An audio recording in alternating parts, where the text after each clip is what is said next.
Hey everyone, today I'll be discussing the cultural artifact topic, Black American music and its impact on American culture, its impact on society. I've always been a big lover of music. I grew up listening to music my whole life. It's a big part of my life. The group I want to discuss today is Maze featuring Frankie Beverly.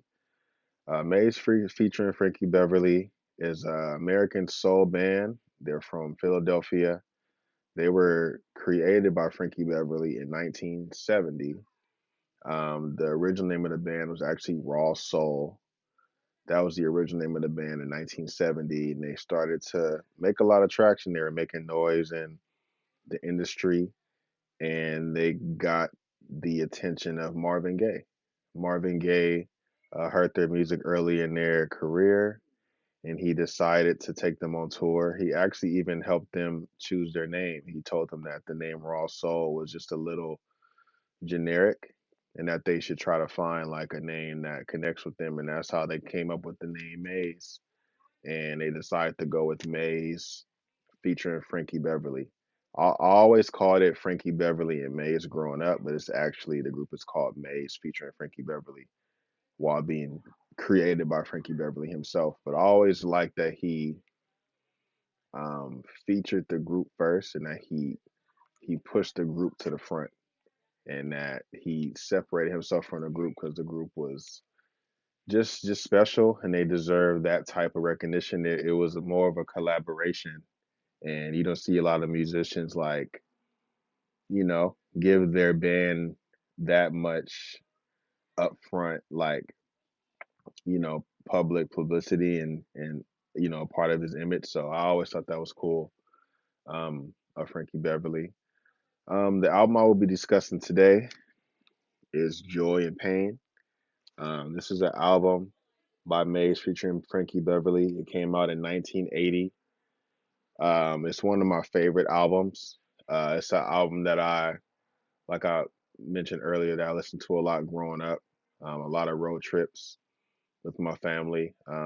We would go to like places like Louisiana. My dad's from Louisiana, so being born and raised in Los Angeles, we would drive to Louisiana for all different types of things, Christmas, different times of year, and I would hear this album so much. And it's just been a big part of my life. This is one of 8 albums that they made.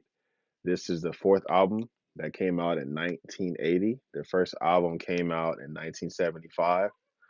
This album is iconic because it just such a cultural impact over music and films. A lot of the big songs on this album are Southern Girl, Family, Joy and Pain, which is the self-titled track. The album is called Joy and Pain. So this album is just iconic. It's been featured in a lot of movies. Southern Girl is probably one of the more popular songs from this album. Um, and their music is just timeless, in my opinion. They didn't receive a lot of recognition. This group never won a Grammy.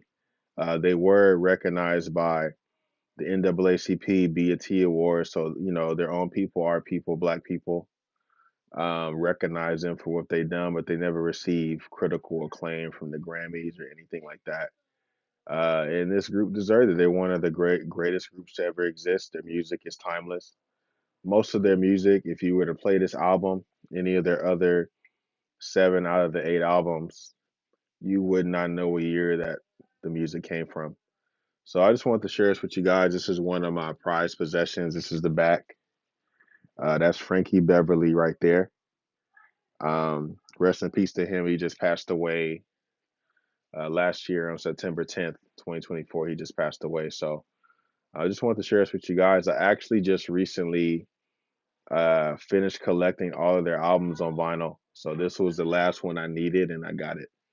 I have all 8 of the albums on vinyl, and it just means so much to me. They're such a big part of my life, and I consider them like a core, like my foundation as a person. Just their music and the messages in their music and everything that they represent. I embody that, and I carry it with me every day. So thank you guys for listening.